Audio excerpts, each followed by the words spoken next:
সবাইকে স্বাগতম। আমি আফরু আর আপনারা দেখছেন আফরু একাডেমি। আজ আমরা আলোচনা করব জ্যামিতি নিয়ে। এটি অত্যন্ত গুরুত্বপূর্ণ, সকল পরীক্ষায় জ্যামিতি থাকে। ভিডিওগুলো সম্পূর্ণ দেখার পর জ্যামিতি নিয়ে কোনো সমস্যা থাকবে না। চলুন দেরি না করে শুরু করা যাক। আজ আমরা জ্যামিতির একদম মৌলিক কিছু বিষয় শিখব। বিন্দু, রেখা, রেখাংশ, সরল রেখা, এই বিষয়গুলো ভালোভাবে বুঝতে পারলে জ্যামিতির সব অধ্যায় খুব সহজ হয়ে যাবে। জ্যামিতি ব্যুৎপত্তিগত অর্থ ভূমির পরিমাপ।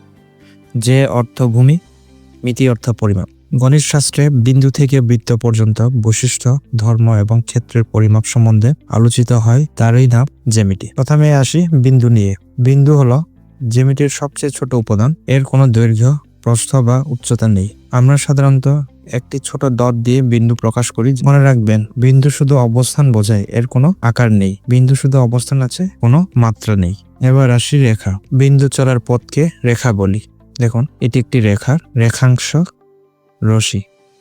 রেখার কোনো প্রান্তবিন্দু নেই, রেখাংশের দুটি প্রান্তবিন্দু থাকে। রশির একটি মাত্র প্রান্তবিন্দু থাকে। সরল রেখা, স্ট্রেট লাইন। যে রেখা বাঁকানো নয় এবং সোজা থাকে তাকে বলে সরল রেখা।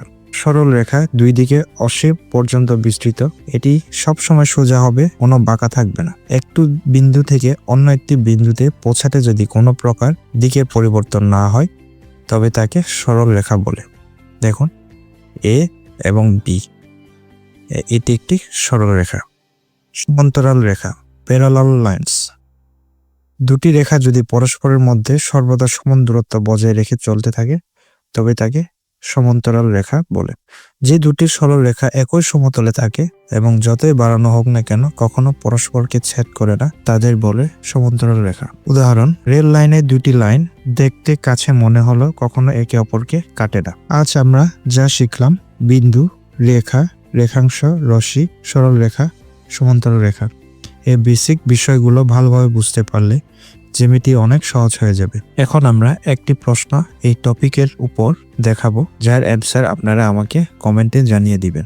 প্রশ্ন, দুটি লাইন একে অন্যের থেকে 2 মিটার দূরে সমান্তরালভাবে চলে যাচ্ছে, তারা একে অন্যের সাথে মিলিত হবে কত মিটার দূরে?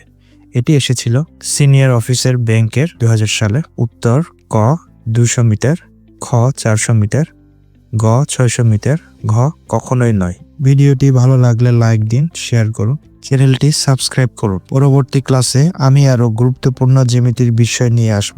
ধন্যবাদ সবাইকে।